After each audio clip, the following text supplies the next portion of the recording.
Recognizing the significant advantage it had in the realm of starfighters during the Galactic Civil War, the Rebel Alliance committed to the production of a second generation of vehicles. To help design these starfighters, the Rebellion turned to a corporation named Myhr Manufacturing, a company that provided the rebels with their famous Y-Wings. The efforts of Myhr led to the production of the BTS-A2 long-range strike fighter bomber, also known as the H-Wing, and given the success that the Rebellion had with their Y-Wing, many Alliance leaders believed that it was only a matter of time before the H-Wing replaced not just the Y-Wing, but the B-Wing as well. However, despite the high hopes for the H-Wing based upon its designs, it was never manufactured in significant numbers, let alone replace the Rebellion's Y-Wings or B-Wings.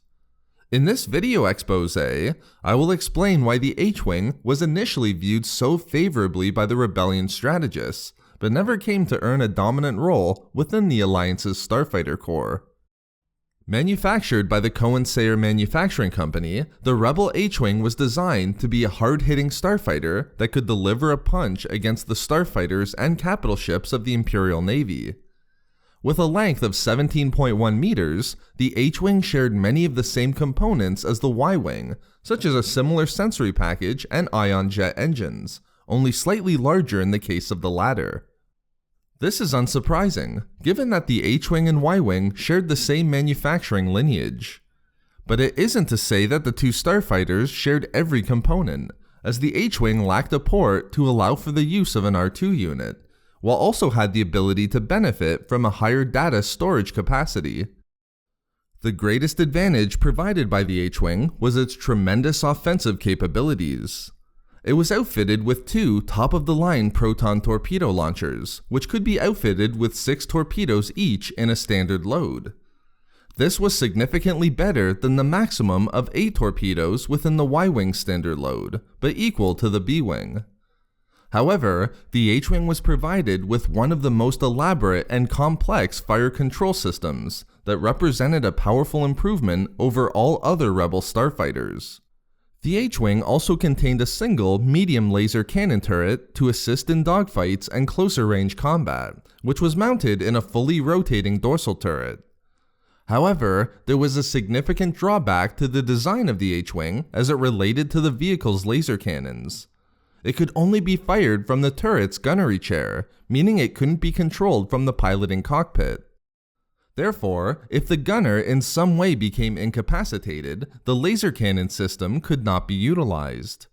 In addition to the laser cannon, the H-Wing was also outfitted with 2 light ion cannons mounted to the starboard nose of the starfighter.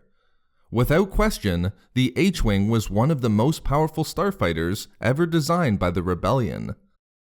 So then why wasn't it widely adopted by the Rebels during the Galactic Civil War, wherein it failed to replace either the Y-Wing or the B-Wing? 3 primary reasons account for the H-Wing's failure to gain a prominent position within the Rebellion Starfighter Corps.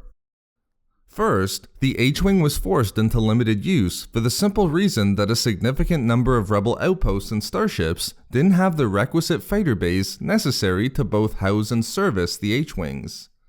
This made the H-Wing tremendously impractical, as the Rebellion wasn't willing to upgrade their vast facilities when they could already accommodate the Y-Wing and B-Wing.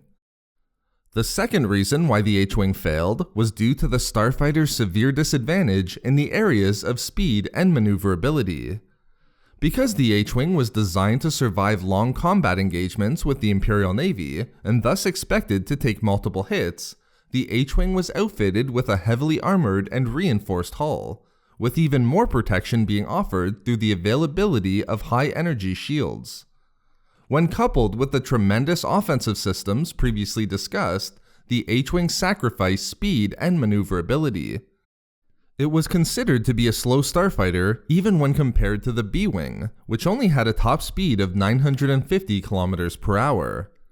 This not only made them particularly vulnerable, as they couldn't outrun the standard TIE fighter, which had a top speed of 1200 km per hour, it made the H-Wing unlikely to even be able to disengage from battle prior to retreating.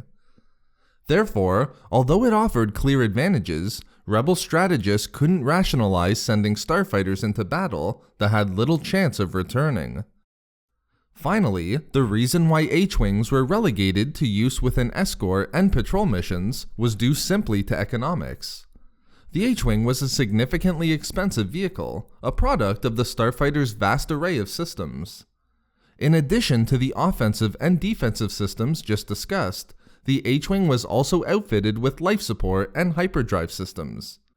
These features made the H-Wing already extremely costly, but the fact that it required a 3-man crew only added to this cost.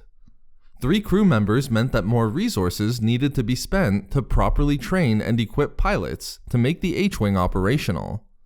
To make matters worse for the starfighter, sufficiently trained personnel were already in short supply for the Alliance. By the time the H-Wing was ready to be manufactured, it was estimated that the Rebellion could produce 2 single-seated starfighters for the same price as 1 H-Wing. For these reasons, Alliance leaders were happy to continue relying upon the Y-Wing and B-Wing already in service, rather than adopting the H-Wing. So there we have it, how the Rebel H-Wing almost replaced the Y-Wing and B-Wing, and why it didn't. We love making these videos, so why not subscribe for more fun Star Wars theories and discussions? Also, if you enjoyed the video, think about giving a like or leaving a comment. Or perhaps follow us on Twitter at SW Reading Club for updates regarding the channel. Or support the channel through Patreon for access to exclusive hangouts and book discussions. If not for me, for oversized A-Wings.